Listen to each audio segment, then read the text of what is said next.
రండి రండి రండి భాగవతము వినరండి, అనర్థాలు మీ జీవితాలలో ఇక రానే రావండి, అనర్థాలు మీ జీవితాలలో ఇక రానే రావండి, అనర్థాలు మీ జీవితాలలో ఇక రానే రావండి.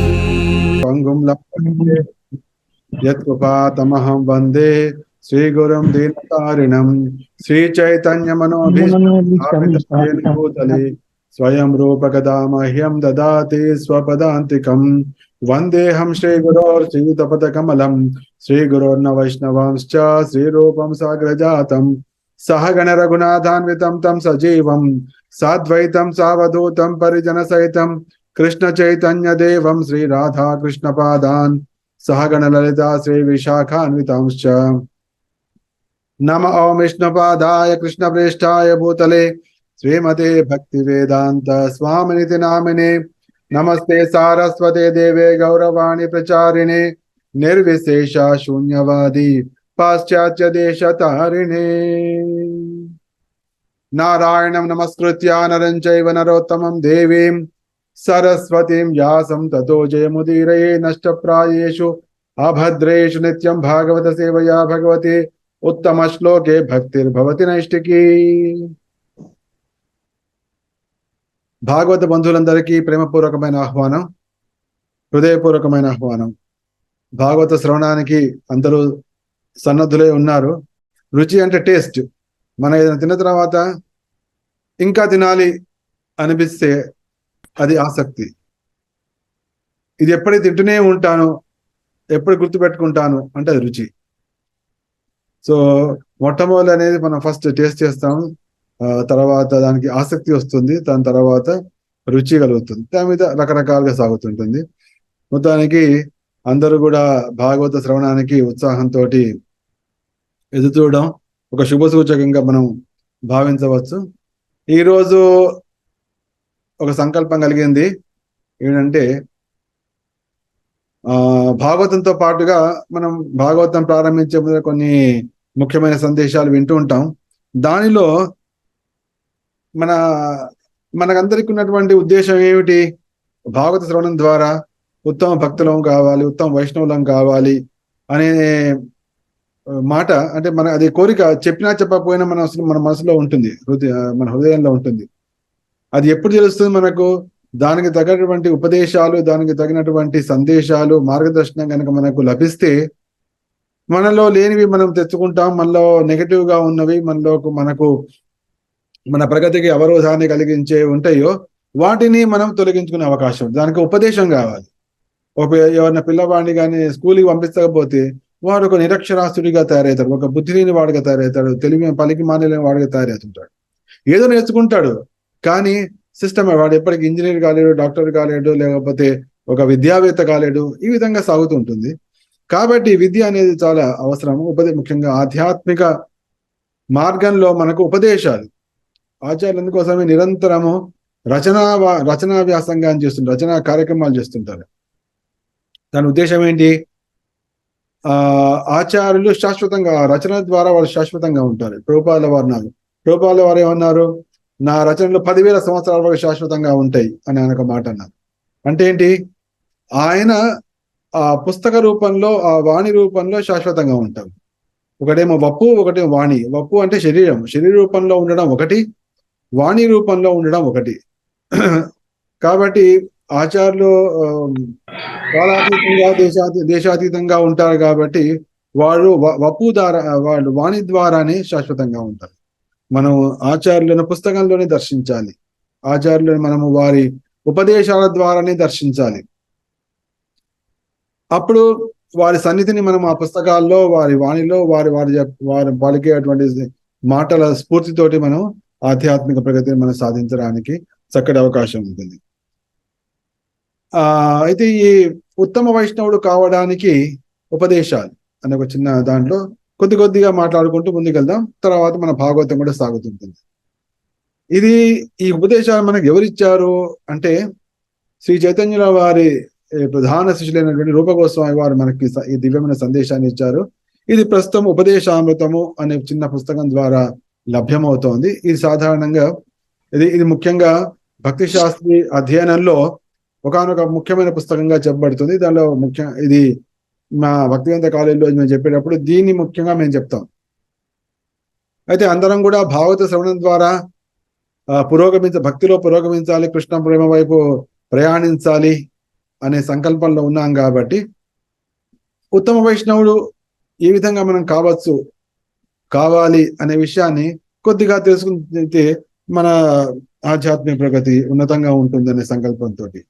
అయితే ఈ ఉపదేశామృతం అనే పుస్తకంలో 11 శ్లోకాలు ఉంటాయి. 11 శ్లోకాలే అనిపించవచ్చు, కానీ ఈ జగత్తులో ఉన్నటువంటి అన్ని గ్రంథాల్లో ఉన్నటువంటి అంటే వైష్ణవుడు కావడానికి ఏదైతే ఉపదేశాలు ఉన్నాయో వాటన్నిటి సారం ఈ 11 శ్లోకాల్లో ఉంది.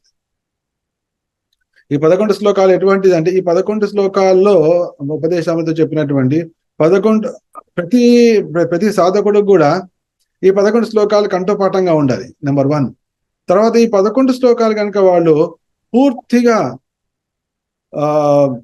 ఆచరణలో పెడితే వారికి నిశ్చయంగా భగవద్ధామానికి వెళ్ళడం అనేది సునిశ్చయం. ఈ 11 శ్లోకాలు చాలు. ఈ 11 శ్లోకాలు చాలు భగవత్ ప్రాప్తికి, గోలోక ప్రాప్తికి 11 శ్లోకాలు చాలు. అయితే కొంతమందికి భగవత్ ప్రాప్తి పొందలే, ఇప్పుడు అంత తొందర లేదండి అని అనుకున్న వాళ్ళైనా కూడా ఈ జగత్తులో వాళ్ళు రాణించాలి, ఏ కార్యక్రమం చేసినా వాళ్ళు రాణించాలి, ఏ కార్యక్రమంలో అయినా వాళ్ళు విజయవంతం కావాలి, తర్వాత వారు ఒక లీడర్ లాగా కావాలి అంటే మొదటి 8 శ్లోకాలు, ఎవరైతే ఈ మొదటి 8 శ్లోకాలు కనుక సంపూర్ణంగా అధ్యయనము, పారాయణము, ఆచరణము, తర్వాత అందరికీ తెలియజేయడము చేస్తుంటారో వారు నిశ్చయంగా ఈ జగత్తులో ఉత్తమ నాయకుడిగా వాళ్ళు ప్రసిద్ధి చెందుతారు, ఉత్తమ నాయకుడిగా కూడా వాళ్ళు రాణిస్తారు. అయితే ఇవాళ మనం చర్చించబోయే విషయం ఏంటంటే ఒక ఉపదేశం, మొట్టమొదటి ఉపదేశం. మనం అంటే ఏంటి, ఉత్తమ వైష్ణవుడుగా కావడానికి మొట్టమొదటి సందేశం ఏంటంటే, ఆధ్యాత్మిక జగత్తులో ఉన్నవాళ్ళు, అంటే ఆధ్యాత్మిక ప్రపంచం, ఆధ్యాత్మిక సాధనలో ఉన్నవాళ్ళు ఎవరిని ఆశ్రయించాలి, ఎటువంటి గురువును ఆశ్రయించాలి, తర్వాత వేరే విధంగా ఆలోచిస్తే ఎటువంటి లక్షణాలు ఉన్నవాళ్ళు అందరికీ కూడా చక్కటి ఆశ్రయాన్ని కలిగించగలుగుతాడు. అంటే ఏంటి, దీనిలో ఎటువంటి గురువుని ఎన్నుకోవాలి అనే విషయం కూడా చెప్పబడుతోంది. ఇంకో విధంగా ఎటువంటి లక్షణాలు ఉన్న వాళ్ళు అందరికీ గురువు కాగలుగుతాడు అని వేరే విధంగా కూడా ఆలోచించవచ్చు. ఇది మొట్టమొదటి. అంటే ఆధ్యాత్మిక జగత్తులో అంటే ఏంటి, మనం ఉత్తమ వైష్ణవులు కావాలనుకుంటున్నాం. ఉత్తమ వైష్ణవులు ఎప్పుడైతాం, మనం ఉత్తమ వైష్ణవుని ఆశ్రయించినప్పుడే మనం ఉత్తమ వైష్ణవులుగా అవుతాం. మన చక్కటి ఆరోగ్యం ఎప్పుడు వస్తుంది, చక్కటి ఆరోగ్యవంతులైన వారిని ఆశ్రయించి, ఆరోగ్యవంతులైనటువంటి డాక్టర్ని, లేకపోతే ఆరోగ్యవంతులైనటువంటి ఆరోగ్యాన్ని ప్రసాదించగలిగేటువంటి వ్యక్తి దగ్గరకు ఉన్నప్పుడే, ఆశ్రయించినప్పుడే మనం ఉత్తమ ఆరోగ్యంతో ఉండగలుగుతాం. అదేవిధంగా ఆధ్యాత్మిక జగత్తులో, ఆధ్యాత్మిక ప్రపంచంలో, ఆధ్యాత్మిక సాధనలో మనం ఉత్తమ వైష్ణవుడు కావాలి అని మనం ప్రయాణం చేస్తున్నాం. ఇప్పుడు ప్రయాణం ప్రారంభమైంది. ఆ ప్రారంభమైన ప్రయాణం ముందుకు సాగాలి. అది నడకతో కాకుండా చక్కగా చాలా వేగవంతంగా సాగుతూ ఉండాలి. అటు ఇటు దారి తప్పడం కానీ, దానికి బ్రేక్ డౌన్ కానీ అటువంటి ఏది ఉండకూడదు. ముందుకు వెళ్తుండాలి అంటే దానికి కొన్ని లక్షణాలు అవసరం. ఏమిటంటే, మనకు మార్గదర్శనం చేసే వ్యక్తి కావాలి. మరి మార్గదర్శనం చేసే వ్యక్తికి లక్షణాలు ఏ విధంగా ఉండాలండి అంటే తెలుసుకోవాలి. అది దాన్ని చెప్పినట్టు ఒక కోణంలో చూస్తే, ఇంకొకటి ఎవరికైనా తన దగ్గరికి వచ్చిన ప్రతి ఒక్కరికి కూడా ఆధ్యాత్మిక సందేశాన్ని ఇవ్వగలరు, ఆధ్యాత్మిక మార్గంలో నడిపించగలరు, వారి యొక్క కష్టాలు కడదేర్చగలరు, వారికి ధైర్యాన్ని కలిగించగలరు, వారికి భగవత్ ప్రాప్తిని కలిగించగలరు. ఎవరు అంటే వారి లక్షణాలు. ఆ పాయింట్ ఆఫ్ వ్యూ దీనిలో ఇది చెప్పబడిన విషయం అన్నమాట. అంటే ఏంటి, ఉత్తమ వైష్ణవుడు కాబట్టి మనకు ఉత్తమ ఆచార్యుని ఆశ్రయంలో మనం ఉండాలి. అటువంటి మహనీయుడి యొక్క లక్షణాలు ఏమిటి? దాంట్లో ఉత్తమ వైష్ణవుడు కావడానికి, అంటే ఉత్తమ వైష్ణవ గురువు కావడానికి. సాధారణంగా అందరు ఈ విధంగా అనుకుంటుంటారంటే, ఓహో, ఈ ఉపదేశామృతంలో చెప్పబడిన మొదటి శ్లోకము మాకు సంబంధించింది కాదు, మా గురువు గారికి సంబంధించింది అనుకునే వాళ్ళు కూడా చాలా మంది. ఎందుకంటే దాంట్లో ఏం చెప్పబడింది, ఎవరికైతే ఈ దివ్యమైన సద్గుణాలు 6 సద్గుణాలు ఉంటాయో, 6 లక్షణాలు ఉంటాయో, వారే ప్రపంచమంతటా శిష్యులను తయారు చేసుకోవడానికి సమర్థులై ఉంటారు. ఓహో, నేను ఎట్లా శిష్యుని తయారు చేసుకోవట్లేదు కాబట్టి ఈ శ్లోకం నాకు సంబంధించింది కాదు అని అతి తెలివి కలిగిన వాళ్ళు అనుకుంటారు. కానీ నీలో ఆ సద్గుణాలు ఉన్నప్పుడే నువ్వు అటువంటి గురువును గుర్తించగలుగుతావు. ఎందుకంటే గురువు సామాన్య మానవులాగా కనిపిస్తాడు.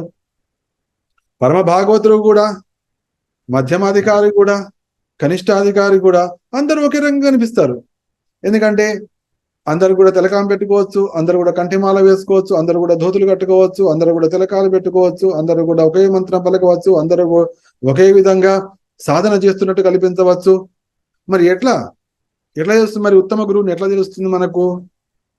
ఎందుకు తెలుస్తుంది అంటే, నీ కనుక ఆ లక్షణాలు కొద్దో గొప్ప ఉంటే, ఓహో, ఈ గుణం రావడం సామాన్యం కాదు అని నువ్వు కొద్దిగా ప్రాక్టీస్ చేస్తుంటే, కొద్దిగానే దాని గురించి తెలిసి ఉంటే, అది చాలా మొత్తంలో ఉన్నటువంటి మహానుభావుని చూసినప్పుడు నువ్వు గుర్తించగలుగుతావు.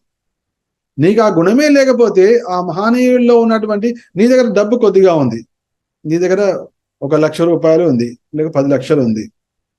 అదే ఈ 10 లక్షల యొక్క విలువ నీకు తెలుసు కాబట్టి 10 కోట్లు 1000 కోట్లు ఉన్న వ్యక్తి యొక్క గొప్పతనాన్ని నువ్వు గుర్తించగలుగుతావు. కానీ నీ దగ్గర నీ దగ్గర నిర్ధనుడివి నువ్వు. అసలుకి జగత్తులో కరెన్సీ అనేది ఉంటుంది, లేదా దీనిలో ధనం అనేది అవసరము ఈ జగత్తులో అనే విషయం ఏమాత్రము తెలియని వ్యక్తికి కోటీశ్వరుడి యొక్క విలువ ఎట్లా తెలుస్తుంది? తెలియదు. కాబట్టి వాడు కూడా సామాన్య వ్యక్తి అనుకుంటాడు. కాబట్టి ఈ శ్లోకాన్ని, మొదటి శ్లోకంలో చెప్పబడిందో, దీన్ని చాలా గంభీరంగా తీసుకుని ఉత్తమ వైష్ణవుణ్ణి, ఉత్తమ ఆచార్యుణ్ణి గుర్తించడానికి దీనిలో చెప్పబడినటువంటి 6 లక్షణాలని కొద్దో గొప్ప పొందడానికి ప్రయత్నించాలి. అది సాధకుడి లక్షణం. ఇక ప్రపంచవ్యాప్తంగా అందరికీ కూడా ఉపదేశం చేయదలుచుకున్న వారు తప్పకుండా ఈ 6 సంపూర్ణంగా వాళ్ళు సాధన చేయాలి, సంపూర్ణంగా వారి దగ్గర ఉండాలి. ఇది మొట్టమొదటి సందేశం. మరి దాంట్లో ఏం చెప్తున్నారు మన రూపగోస్వామి వారు అంటే, వాక్కును నియంత్రించ అంటే 6 రకాలు చెప్పాడు. ఒకటేమో వాచో వేగం, మనస క్రోధ వేగం, జిహ్వా వేగం, ఉదర ఉపస్థ వేగం, ఏతాన్ వేగాన్యో విషహేత ధీర సర్వామపి మా ప్రవీంస శిష్యాత్ అనే శ్లోకం చెప్పబడింది. దీనిలో ఉన్న 11 శ్లోకాలు ప్రతి ఒక్కరు కూడా కంఠోపాఠం రావాలి ఆధ్యాత్మిక సాధనలో ఉన్న వాళ్ళకి. అయితే మొదటి పద్యపాదంలో ఏం చెప్పాలంటే 3 లక్షణాలు చెప్పండి. ఒకటేమో వాక్కును నియంత్రించాలి, మనస్సును నియంత్రించాలి, తర్వాత క్రోధాన్ని నియంత్రించాలి, నాలుకను నియంత్రించాలి, పొట్టను నియంత్రించాలి, ఉపస్థాని అంటే ఏదైతే కామ వాసన, ఏదైతే మైథున భోగానికి సంబంధించిన ఇంద్రియం ఉంటుందో దాన్ని నియంత్రించాలి అని 6.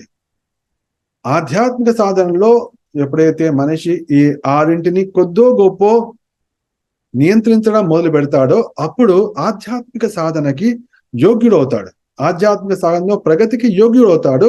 అంతేకాకుండా అటువంటి 6 గుణాలు సంపూర్ణంగా ఉన్నటువంటి మహనీయుని యొక్క గొప్పదనాన్ని తెలుసుకొని ఆయనను సంపూర్ణంగా ఆశ్రయించడానికి అతనికి అవకాశం దొరుకుతుంది. అటువంటి సంపూర్ణ నిగ్రహము కలిగినటువంటి వ్యక్తి ఎవరైతే సర్వామపి మా ప్రవీంస శిష్యాత్. ఇది మీరు అనుకుంటే ఓకే, ఆధ్యాత్మికంలోనే అనే కాదు, ఇప్పుడు ఎవరైనా వ్యక్తి ఈ 6 కనుక ఉంటే ప్రపంచంలో ఉన్న ప్రతి ఒక్కరిని కూడా ఆ వ్యక్తి ఆకర్షించగలుగుతాడు.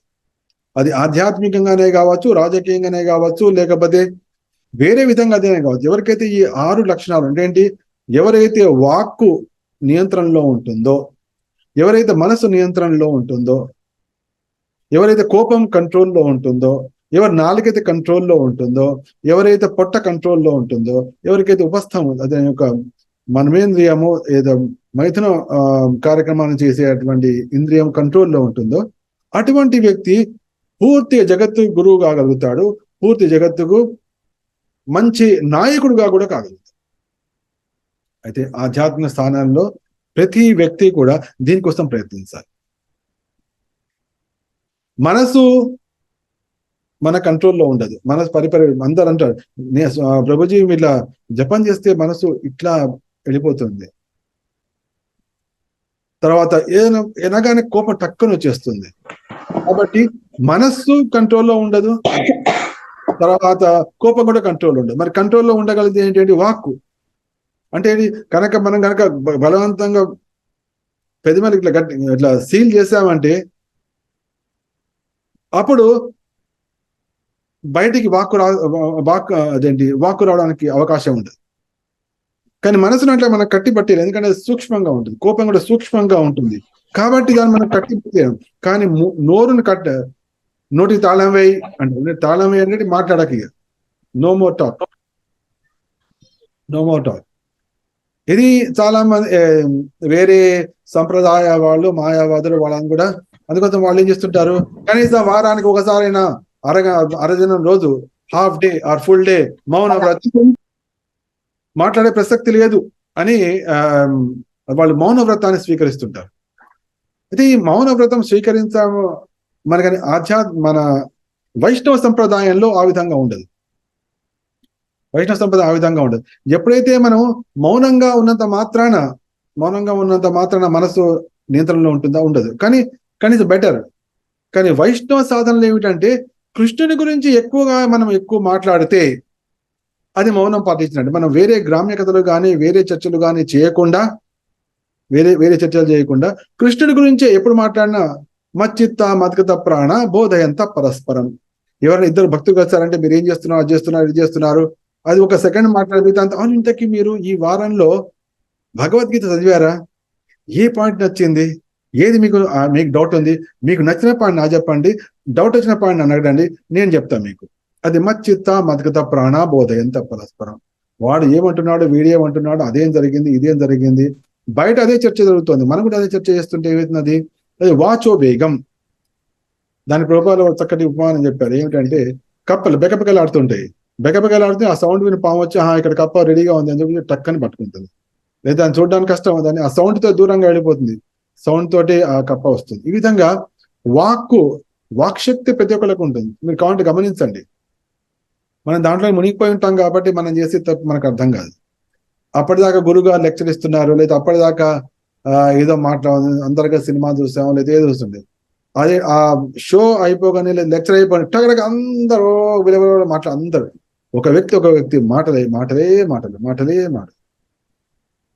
లెక్చర్ అయిన తర్వాత నేను కనీసం పావు గంట సేపు గురువు గారు చెప్పినటువంటి సందేశాన్ని దాన్ని ధ్యానం చేస్తాను. ఏం చెప్పారు ఇవాళ, దాంట్లో ముఖ్యమైన విషయం ఏంటి, నా జీవితానికి ఏది అన్వయిస్తుంది, నేను వెంటనే దేన్ని ఆరంభించాలి, ఇప్పటిదాకా నేను సాధించింది ఏమిటి,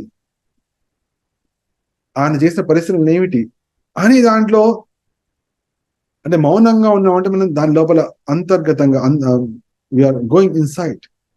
ఆ విధంగా చేయాలి. అంటే ఏంటి, ఎప్పుడైతే ఆ సందేశం వస్తుందో, ఎప్పుడైతే కార్యం వస్తుందో, then we should become silent. అది పాయింట్. అప్పుడు ఆటోమేటిక్గా ఆ వాక్కుని ఇక్కడ ఏమని చెప్పారు, వాచో వేగం. ఇప్పుడు వాయువు ఉంటుంది, వాయువేగ మనోవేగాలతోటి అంటుంటారు. ఆ వేగము అంటే మనం అనపలేనిది, దాని వేగం అంటాం. ఫోర్స్. రైలు వేగం ఎంత అంటే రైలు మనం ఆపలేం, ఆ వేగంగా వెళ్తోంది, వేగంగా వెళ్తున్న రైలు అంటాం మనం. అదేవిధంగా వాక్కు వేగం, దాన్ని పలకాల్సిందే, మాట్లాడాల్సిందే, అంటే అంత స్ట్రాంగ్ గా ఉంటుంది అనమాట. దాన్ని బలవంతంగా ఆ వేగాన్ని నియంత్రించే ప్రయత్నం చేయాలి. అయితే మరి ఆ విధంగా ప్రచారకులందరూ వాక్కును కట్టిపడేస్తే ఇంకా ప్రచారం ఎక్కడ సాగుతుంది? కాబట్టి ప్రచారకులకు చెప్పబడింది అంటే ఓన్లీ వాళ్ళు కృష్ణుడి గురించే మాట్లాడాలి, కృష్ణుడికి అన్యమైన విషయాలు వాళ్ళు మాట్లాడకూడదు. తద్వారాగా వాళ్ళు వాచోవేగాన్ని నియంత్రించుకున్న వాళ్ళు అవుతారు. ఇక సాధకులైన వాళ్ళు ఏదైతే వింటుంటారో వాళ్ళు చెప్పిన విషయాలు వినాలి తప్ప చెప్పడం అయిపోగానే మాటల్లో పడిపోవడం అది కాదు. కాబట్టి ప్రయత్నించండి, అందరూ కూడా ప్రయత్నించాలి, అందరం కూడా. అంటే ఫస్ట్ మన చేతుల్లో ఉన్నది ఏమిటంటే వాక్కును నియంత్రించగలము. అవును, నెక్స్ట్ అరగంట వరకు, లేకపోతే ఏకాదశి పూట నేను వేరే విషయాలు, ఇంకోళ్ళ విషయాలు కానీ ఇంకోళ్ళ గురించి కానీ నేను మాట్లాడను ఏకాదశి పూట. కనీసం 4 గంటలు పొద్దున 12 వరకు అట్లా సంథింగ్ నియమాన్ని పెట్టుకోవాలి. అప్పుడు నేను ఓన్లీ కృష్ణ గురించే మాట్లాడతాను, వేరే వ్యక్తుల గురించి మాట్లాడరు. అంటే వీటన్నిటి కూడా ఏంటి, వాక్కును నియంత్రించడానికి శక్తి వచ్చిన. ఎప్పుడైనా వాక్కును మనం బలవంతంగా నియంత్రిస్తున్నామో మనస్సు కూడా నిగ్రహించబడుతుంది. అని కృష్ణ గురించే మాట్లాడుతున్నప్పుడు, కృష్ణ గురించే పలుకుతున్నప్పుడు ఆ మనస్సు కూడా నిగ్రహం అవుతుంది. మన కృష్ణుని గురించే పలుకుతున్నప్పుడు, మౌనం పాటిస్తున్నప్పుడు మనలో తొందరగా కోపం వచ్చే గుణం ఏదైతే ఉందో, అంటే ఏంటి, ఒక వ్యక్తి గురించి నిందించే ముందర, వ్యక్తి గురించి పలికే ముందర ఆ వ్యక్తి గురించి కొద్దిగా ఆలోచిస్తాం. ఆలోచించగానే కోపం పోతుంది. ఈ విధంగా ఏదైతే 3 ఉన్నాయో, వాక్కును నియంత్రించడము, మనస్సును నియంత్రించడము, క్రోధాన్ని నియంత్రించడం అనేది 3 ముఖ్యమైనవి. ఫస్ట్ 3 వీటి కూడా సూక్ష్మమైనవి. వాక్కు అనేది సూక్ష్మమైనది, తర్వాత మనస్సు కూడా సూక్ష్మమైనది, తర్వాత క్రోధం కూడా సూక్ష్మమైనది. దీని గురించి చాలా వివరణ చాలా ఉంది, మనం పూర్తిగా వాళ్ళు చెప్పలేకపోతే వచ్చే వారం, ఎందుకంటే ఇది చాలా ముఖ్యమైన విషయాలు. మన ఉత్తమ వైష్ణవులుగా, ఉత్తమ వైష్ణవి గణంగా అందరూ కూడా మారాలనుకుంటున్నారు కాబట్టి మరి హడావుడిగా మనం పూర్తి చేయవలసిన అవసరం లేదు. మనం నెమ్మదిగా మాట్లాడుకుంటూ కొద్దిగా అర్థం చేసుకుంటూ కొద్దిగా ఇంప్లిమెంట్ చేస్తూ మనం ముందుకు వెళ్ళొచ్చు. తద్వారా ప్రతి వారానికి, నెలకు, సంవత్సరానికి మనలో చక్కటి ప్రగతి వస్తుంది. చక్కటి ప్రగతి ఎప్పుడైతే మనం ఆ వేగాన్ని, మనం ముఖ్యంగా వాచో వేగాన్ని, ఎందుకంటే దాని ఏమంటారు అంటే స్లిప్ ఆఫ్ ది టంగ్ అంటారు. అంటే నాలుక జారింది అంటే, జారిన తర్వాత మనం పట్టుకోవడం. కాలు జారితే మనం వెనక్కి తీసుకోవచ్చు, కానీ నాలుక జారితే ఇక అది ఎప్పటికీ జన్మలోకి అది కాదు. ఎందుకంటే అనేసాం కదా, హడావిలో కూడా అనేస్తాం, అదే వాచో వేగం. కాబట్టి అనే ముందర కొద్దిగా ఆలోచించాలి. వైష్ణవులు అనేవాళ్ళు ఏదైనా ఇంకోళ్ళని నిందించే ముందర ఒక్క సెకండ్ ఆలోచించి 1 నిమిషం తర్వాత అనుకోండి. లేదా ఆల్వేస్ ఇప్పుడు వాడిని అనాల్సిందే అన్నప్పుడు 1 minute, let me wait for 1 minute, అట్లా 1 minute చూసండి. అప్పుడు అనిపిస్తానంటే అనిపిస్తాను ఏంటి, 1 minute నువ్వు అవకాశం, నీకు నువ్వు నిగ్రహించుకోవడానికి, నీకు నువ్వు అనలైజ్ చేసుకోవడానికి, పరిశీలన చేసుకోవడానికి అవకాశం ఇస్తున్నావు. తద్వారా అప్పుడు అనిపిస్తుంది, అది పర్వాలేదు రేపు చేద్దాంలే అంటే ఆ 1 minute ఇవ్వడం వలన అది కాస్త 1 minute, ఈ లోపల ఈ 24 hours లో ఎన్నో మారిపోవచ్చు. కాబట్టి ఈ విధంగా వైష్ణవులు అనేవాళ్ళు వాచో వేగం చాలా కేర్ఫుల్ గా ఉంటుంది. ఎందుకంటే ఈ వైష్ణవ అపరాధం అని ఒకటి ఉంది, అది చాలా గంభీరమైనది, చాలా దారుణమైనది. ఈ వైష్ణవ అపరాధం ఎట్లా వస్తుంది, వాక్కు ద్వారానే వస్తుంది. ఎప్పుడైతే మనము వస్తుంది, ఇప్పుడు ప్రియవ్రత కథలో అదే వస్తుంది. అది వచ్చి ఇంకో 2 నిమిషాలు ప్రారంభిద్దాం. ప్రియవ్రతం చాలా అద్భుతమైన చరిత్ర. కాబట్టి అందరూ కూడా ఈ వారం రోజుల పాటు, మనం ఇప్పుడు వాక్కు నియంత్రణ గురించి మాట్లాడుతున్నాం కాబట్టి శ్రవణం చేస్తున్నాం. అందరూ కూడా ఈ వాక్కు నియంత్రణ గురించి ప్రయత్నిద్దాం. వారం రోజుల పాటు మీ అభిప్రాయాలు నాకు తర్వాత వాట్సాప్లో పంపించండి, లేకపోతే చేయండి. వాక్కు నియంత్రిద్దాం. ఏమిటంటే, ఎవరన్నా అనే ముందర నేను 1 నిమిషం ఆలోచిస్తాను. ఇదొక పద్ధతి. ఇట్లా మనసులో అనగానే నేను ఇప్పుడు అనేస్తున్నా, కానీ ఒక వారం రోజుల పాటు అనాలన్నప్పుడు నేను అనను, 1 నిమిషం ఆలోచిస్తా అని చూడండి. ఆటోమేటిక్గా ఆ వాచో వేగం అనేది వాచో వేగం తగ్గగానే జగత్తు మొత్తం ఫ్రెండ్స్. నోరు మంచిదైతే ఊరు మంచిది అని అంటారు. అది చిన్నప్పుడు కథ కూడా విన్నాం. ఎవడో కొత్త వాడు వచ్చాడు ఊరికి, ఏంటయ్యా ఊళ్ళో అందరు మంచి వాళ్ళేనా అన్నాడు. అయితే ఆ వ్యక్తి ఆ ఊళ్ళో, నీ నోరు మంచిదేనా అని అడిగాడు. నోరుకి ఊరికి సంబంధం ఏమంటే, నువ్వు ఎట్లా పలుకుతే వాళ్ళు ఎట్లా పలుకు, నీ యొక్క పలుకులు బట్టే వాళ్ళ యొక్క వ్యవహారం ఉంటుంది. నోరు మంచిది అయితే ఊరు మంచిది అని సామెతలే ఉన్నాయి.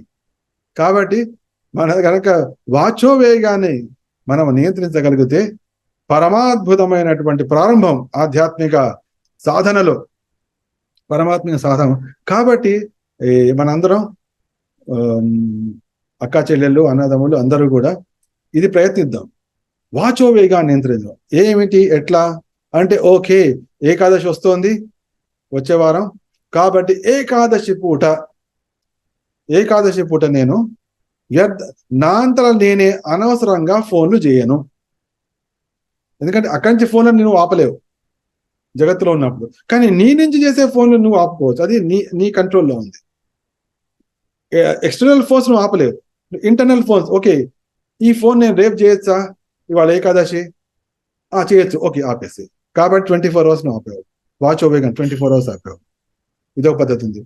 ఇప్పుడు వాడిని ఇప్పుడు అనాలి, ఒక మాట అనాలి వాడిని అనే ఒక 1 minute తర్వాత అంట, జస్ట్ స్కూల్కి కూర్చోండి. ఆ 1 minute లో కూడా అనిపిస్తే అనండి, నో ప్రాబ్లం. అట్లా ఏకాదశి పూట నా నుంచి ఫోన్లు చేయను. ఎప్పటిదాకా, డే అంతా పాసిబుల్ కాకపోవచ్చు, ఓకే కనీసం 2 hours, ఫస్ట్ 2 hours తో ప్రారంభిద్దాం, తర్వాత 5 hours, తర్వాత డే మొత్తం, తర్వాత ఈ విధంగా మన వాచోవేగాన్ని చేయడాన్ని నియంత్రించడానికి ప్రయత్నిస్తే మహోన్నతమైన ప్రగతికి మొట్టమొదటి అడుగు వేసిన వాళ్ళం అవుతాము. ఎందుకంటే 500 సంవత్సరాల కిందటే చైతన్య మహాప్రభుల వారి శిష్యులైనటువంటి రూప గోస్వామి వారు ఈ మాట పలుకుతున్నారు అంటే దానిలో ఎంత ప్రభావం ఉంది, ఎంత పలుకుతున్నారు. ఇది జగత్తులో అందే, జగత్తులో మొత్తం అందే. ఎవరైతే మహా లీడర్ ఉంటారో ఈ ఆల్వేస్ కంట్రోల్, అదే నోటి మీద నియంత్రణ ఉంటుంది, నియంత్రణ. కాబట్టి దాన్ని ప్రయత్నిద్దాం. మనం ముఖ్యంగా ఏకాదశిని పెట్టుకుందాం. తర్వాత ఇప్పుడు మనం భాగవత లెక్చర్ అయింది, భాగవత లెక్చర్ అయిపోయిన తర్వాత గంట సేపు ఇమీడియట్ గా మనం ఓకే భాగవత లెక్చర్ అయిన తర్వాత అరగంట సేపు మనం మాట్లాడద్దు. ప్రభుజీ చెప్పినటువంటి విషయాన్ని దాన్ని పరిశీలిద్దాం. కావాలంటే ఆ లెక్చర్ని మళ్ళీ కొన్ని పాయింట్స్ అని ఇప్పటిదాకా నాకేం గుర్తున్నాయి ఆ గుర్తున్న పాయింట్స్ రాద్దాం. ఈ విధంగా ప్రయత్నపూర్వకంగా వాక్కును నియంత్రించడము. అందుకోసం వాక్కు అనేది సామాన్యం కాదు, మాటే మహామంత్రం. నీ నుంచి కేవలము భగవత్ కథలే వస్తున్నాయి అంటే, భగవద్వాణి వస్తుందంటే, ఎవరి గురించి నింద రావట్లేదు అంటే నువ్వు వాక్శుద్ధి కలిగిన వాడవుతావు. వాక్శుద్ధి కలిగాలంటే నువ్వు పలికింది అవుతుంది అంతే. ఏ నాలుక అయితే భగవత్ కథలతో నిండి ఉంటుందో, కేవలము మంచి విషయాలే మాట్లాడుతుంటుంటే, అందరికీ శ్రేయోదాయకమైన విషయాలే మాట్లాడుతుంటే, భాగవత విషయాలు మాట్లాడుతుంటే, భగవద్గీత శ్లోకాలను ఉచ్చరిస్తుంటే, ఆ వాక్కు ద్వారా, ఆ నాలుక ద్వారా పలికే మాటలు సత్యమైపోతాయి. అదే వాక్శుద్ధి. కాబట్టి మనం కూడా మన జీవితంలో కావాలంటే మన వాక్కుని నియంత్రిద్దాం. అప్పుడు మనలో ఉండే నెగటివ్స్ అన్ని పోతాయి. అప్పుడు మనకు ఏదైనా మనం సంకల్పిస్తే, అవును ఈ పని తప్పకుండా అవుతుంది, మన అమ్మాయి పెళ్లి అయిపోతుంది అని అవుతుంది. అది అప్పటిదాకా వాళ్ళని తిట్టి వీళ్ళని తిట్టి వాళ్ళని ఆ అమ్మాయి పెళ్లి అవుతుంది ఏమీ కాదు. ఇంకా నీ నాలుక మొత్తం ఇదే కదా. ఓకే, కాబట్టి అందరం కలిసి మనం ప్రారంభించవలసింది ఏమిటంటే, చేద్దామండి వాక్కును నియంత్రించే ప్రయత్నం చేద్దాం. దాని గురించి నేను టిప్స్ కూడా ఆల్రెడీ ఇచ్చాను మీకు. ఏమిటంటే, ఏకాదశి పూట కనీసం మధ్యాహ్నం 12 వరకు, పొద్దున లేచినప్పటి మధ్యాహ్నం 12 వరకు నా తరఫున నేను ఫోన్లు చేయను. అంటే ఇది మగవాళ్ళకి సాధ్యపడకపోవచ్చు, సాధ్యం. ఓకే, కనీసం నేను ఒక 2 గంటలు 16 మాల జపం చేసేంత వరకు నేను ఫోన్లు చేయను. సంథింగ్ పెట్టుకోండి. లేకపోతే పొద్దున పూట కనీసం 10 వరకు ఫోన్లు చేయను. సంథింగ్ అంటే వాక్కును నియంత్రించే ప్రయత్నాలు చేద్దాం. ఈ విధంగా 6 ఒకటి సిద్ధపడుతుంది. లేకపోతే ఆ రోజు ఏకాదశి పూట కేవలం కృష్ణ కథలు తప్పే, కృష్ణ చర్చలు తప్ప వేరేం చేయను. ఈ విధంగా మనం నియంత్రణ పెట్టుకుందాం. తద్వారా మొదటి అడుగు చేద్దాం. ఈ విధంగా ఉత్తమ వైష్ణవుడు కావడానికి ఉపదేశాల్లో మొట్టమొదటి సందేశంలోని మొదటి అంశం ఏమిటంటే వాక్కుని నియంత్రించడం. అది సామాన్యం కాదు, గుర్తుంచుకోండి. ఓకే అని అనుకోకండి, చాలా కఠినమైంది, కానీ ప్రయత్నించాలి. ఎవరైతే వాక్కు నియంత్రిస్తారో వాళ్ళు నాయకులుగా అవుతారు. ఎవరైతే వాక్కును పూర్తిగా నియంత్రిస్తారో వారు ఉత్తమ వైష్ణవులుగా అవుతారు. ఎవరైతే వాక్కును పూర్తిగా నియంత్రిస్తారో వారు వైష్ణవ అపరాధం నుంచి బయటపడతారు. ఎవరైతే సంపూర్ణంగా కేవలం కృష్ణ కథ తప్ప వేరే ఏది పలకరో, పూర్తి నియంత్రించి ఉంటారో వాళ్ళు సమస్త ప్రపంచానికి గురువుగా అవుతారు. ఇది బేసిక్. కాబట్టి వాక్యే ఇంపార్టెంట్. లెట్ us ట్రై, అందరం కలిసి ప్రయత్నిద్దాం. ఇది మన ఇవాల్టి మొదటి సందేశం. శ్రీమద్ భాగవత గ్రంథరాజ్ की जय, శ్రీల ప్రభుపాద్ की जय. వైష్ణవాగ్రి పలుకు ఈ భాషము విని ప్రేమ భక్తి ఫలము ప్రియమూగదునరే. వైష్ణవాగ్రి పలుకు